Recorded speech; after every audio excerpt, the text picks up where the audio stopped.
I wake up in the morning and I want to reach for my phone. But I know that even if I were to crank up the brightness on that phone screen, it's not bright enough to trigger that cortisol spike and for me to be at my most alert and focused throughout the day and to optimize my sleep at night. So what I do is I get out of bed and I go outside. And if it's a bright, clear day and the sun is low in the sky or the sun is, starting to get overhead, what we call low solar angle, then I know I'm getting outside at the right time. If there's cloud cover and I can't see the sun, I also know I'm doing a good thing because it turns out, especially on cloudy days, you want to get outside and get as much light energy or photons in your eyes. But let's say it's a very clear day and I can see where the sun is. I do not need to stare directly into the sun. If it's very low in the sky, I might do that because it's not going to be very painful to my eyes. However, if the sun is a little bit brighter and a little bit higher in the sky, sometimes it can be painful to look at. So the way to get this sunlight viewing early in the day is to look toward the sun.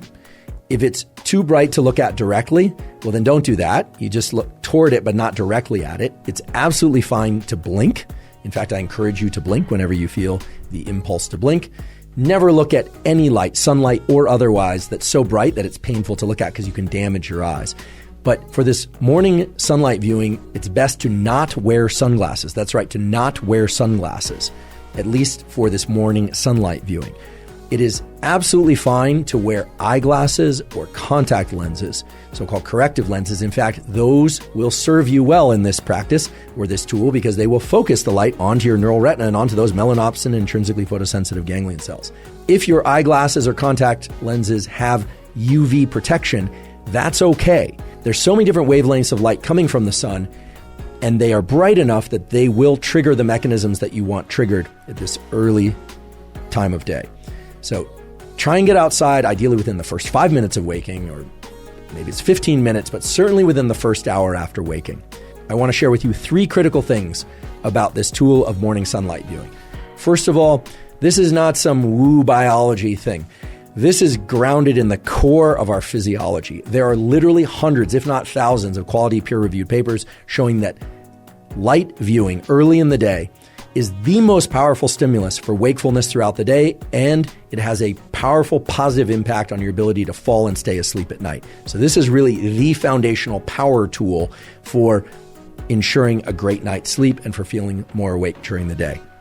Second of all, if you wake up before the sun is out, you can and probably should flip on artificial lights in your internal home environment or apartment or wherever you happen to live if your goal is to be awake. Right? If you wake up at 4 a.m. and you need to be awake, well then turn on artificial lights. Once the sun is out, however, once the sun has risen, then you still want to get outside and view sunlight. Some of you will wake up before the sun comes out, and if you're asking whether or not turning on artificial lights can replace sunlight at those hours, unfortunately, the answer is no. Unless you have a very special light, we'll talk about what kind of light, the bright artificial lights in your home environment are not, I repeat, are not going to be sufficiently bright to turn on the cortisol mechanism and the other wake-up mechanisms that you need early in the day. The diabolical twist, however, is that those lights in your home or apartment or even on your phone are bright enough to disrupt your sleep if you look at them too late at night or in the middle of the night. So there's this asymmetry in our retinal, our eye biology, and in our brain's biology, whereby early in the day, right around waking, you need a lot of light, a lot of photons, a lot of light energy. And artificial lights generally just won't accomplish what you need them to accomplish. But at night, even a little bit of artificial light can really mess up your so-called circadian, your 24-hour clocks, and all these mechanisms that we're talking about. So if you wake up before the sun is out and it's still dark, please turn on as many bright artificial lights as you possibly can or need, but then get outside once the sun is out. On cloudy days, you especially need to get outside. I repeat, on cloudy days, overcast days, you especially need to get outside and get sunlight. You just need to get more of it. Now, how much light and how much light viewing do you need? This is going to vary depending on person and place, literally where you live on Earth, whether or not there's a lot of tree cover, whether or not you're somebody who has sensitive eyes or less sensitive eyes. It's really impossible for me to give an absolute prescriptive, but we can give some general guidelines. In general, on a clear day, meaning no cloud cover or minimal cloud cover.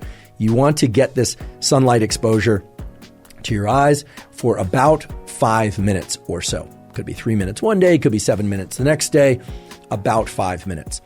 On a day where there's cloud cover, so the sun is just peeking through the clouds or it's more dense cloud cover, you want to get about 10 minutes of sunlight exposure to your eyes early in the day.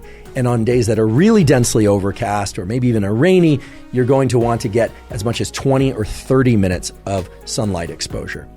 Another key thing is do not forget about, just don't try and get this sunlight exposure through a windshield of a car or a window, whether or not it's tinted or otherwise. It takes far too long. It's simply not going to trigger the relevant mechanisms.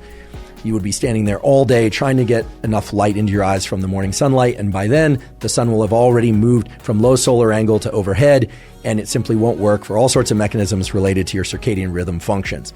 So just don't try and do it through a windshield, sunglasses, or a window.